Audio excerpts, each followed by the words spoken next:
Öcalan yani bütün genç kadınların gönlünde taht kurmuş bir kişidir.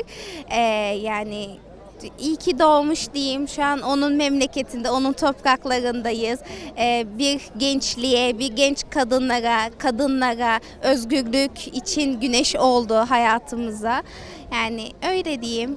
Yani Sayın Öcalan'ın tabii ki de özgürlüğünü isterim yani sonuç itibariyle bir halkın önderi, onu da geçtim, özgürlüğümüzü getirecek kişidir yani bu özgürlük onsuz olmaz. Bu demokrasi de onsuz olmaz yani yaşam hakkı için, umut hakkı için Sayın Öcalan'ın çıkması gerekiyor. Genç kadınların daha çok güçlenmesi için, kadınların var olması için Sayın Abdullah Öcalan'ın çıkması gerekiyor. Yani buradan da Sayın Abdullah Öcalan'a şu mesajı verebilirim. Ay çok heyecanlandım. İyi ki bizim önderimiz, iyi ki doğmuş, doğum günü kutlu olsun.